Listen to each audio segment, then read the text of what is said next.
Assalamualaikum warahmatullahi wabarakatuh. Shalom, Om Swastiastu, Namo Buddhaya, salam kebajikan.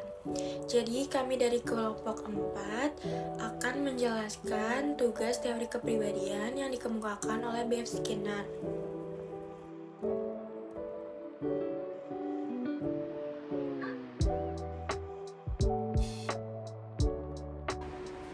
Operant conditioning adalah suatu proses penguatan perilaku operan yang dapat mengakibatkan perilaku tersebut berulang kembali atau menghilang sesuai dengan keinginan. Teori operant conditioning diciptakan oleh Bruce Frederick Skinner. Ia lahir pada tahun 1904. Tahun 1974, Skinner menerbitkan karya tulis yaitu Behaviorisme, di mana tema pokok dari karya tersebut adalah bahwa tingkah laku dibentuk oleh konsekuensi-konsekuensi yang ditimbulkan oleh tingkah laku itu. Skinner mengemukakan pendapatnya dengan memasukkan unsur penguatan ke dalam hukum akibat, yaitu perilaku yang cenderung dapat diulang kemunculannya, sedangkan perilaku yang tidak dapat menguatkan cenderung untuk menghilang atau terhapus. Oleh karena itu, Skinner dianggap sebagai bapak operant conditioning.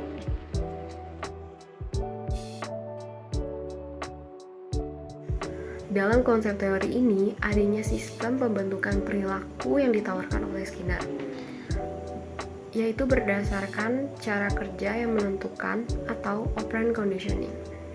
Operant conditioning ialah proses yang mengubah konsekuensi terhadap perilaku yang ditunjukkan sehingga nantinya akan berpengaruh pada respon perilaku berikutnya.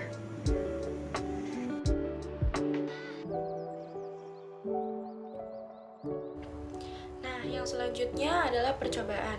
Skinner memasukkan tikus yang telah dilaparkan ke dalam kotak yang disebut Skinner Box. Kotak itu juga sudah diperlengkapi dengan perlengkapan. Contohnya ada tombol, alat pemberi makan, penampung makanan, lalu ada lampu yang dapat diatur nyalanya, serta juga lantai yang sudah dialiri listrik. Nah, karena dorongan lapar atau yang disebut dengan hunger drive, tikus berusaha untuk keluar dari box tersebut. Selama tikus bergerak ke sana kemari untuk berusaha mencari makan dan untuk berusaha keluar dari box tersebut, tidak sengaja ia menekan tombol dan makanan pun keluar. Secara terjadwal diberikan makanan secara bertahap sesuai dengan peningkatan perilaku yang ditunjukkan oleh si tikus. Proses ini disebut juga dengan shaping. Berdasarkan percobaan inilah, Skinner berpendapat bahwa pola tingkah laku atau operan tikus dapat berubah sesuai dengan penguatannya. Nah, ini adalah contoh dari Skinner Box. Selanjutnya adalah aplikasi Skinner. Pertama, bahan yang dipelajari dianalisis sampai pada unit-unit terkecil. Dianalisis itu artinya kita mengamati dulu bahannya sampai pada unit terkecilnya. Kedua, hasil belajar harus segera diberikan kepada siswa.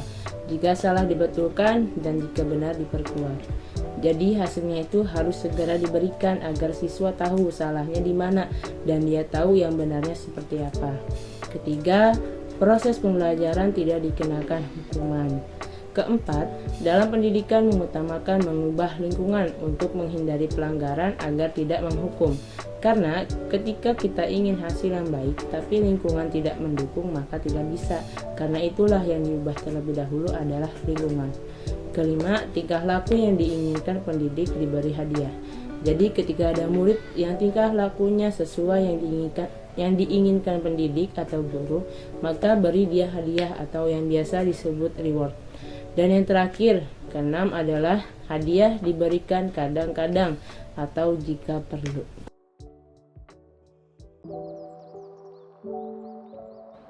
Pengkondisian terbagi dua. Yang pertama adalah penguatan atau disebut juga reinforcement. Penguatan positif adalah penguatan berdasarkan prinsip bahwa frekuensi respon meningkat karena diikuti dengan stimulus yang mendukung atau rewarding. Bentuk-bentuk penguatan positif ialah berupa hadiah, perilaku seperti tersenyum, bertepuk tangan, mengacungkan jempol, dan penghargaan seperti nilai A, juara 1, dan sebagainya. Yang kedua, penguatan negatif adalah penguatan berdasarkan prinsip bahwa frekuensi respon meningkat karena diikuti dengan stimulus yang merugikan atau tidak menyenangkan. Bentuk-bentuk penguatan negatif antara lain yaitu dengan menunda, tidak memberi penghargaan, memberi tugas tambahan, atau menunjukkan perilaku tidak senang dengan menggelengkan kepala, kening berkerut, wajah kecewa, dan lain-lain. Yang kedua adalah punishment atau hukuman. Punishment adalah konsekuensi yang menurunkan probabilitas terjadinya suatu perilaku atau apa saja yang menyebabkan suatu respon atau tingkah perilaku menjadi berkurang, atau bahkan langsung dihapuskan atau ditinggalkan. Namun, menurut Skinner, hukuman tidak menurunkan probabilitas respon. Walaupun hukuman bisa menekan suatu respon selama hukuman itu diterapkan, namun hukuman tidak akan melemahkan kebiasaan Skinner. Skinner juga berpendapat bahwa hukuman dalam jangka panjang tidak akan efektif. Tampak bahwa hukuman hanya menekan perilaku, dan ketika ancaman dihilangkan, tingkat perilaku akan kembali ke level semula.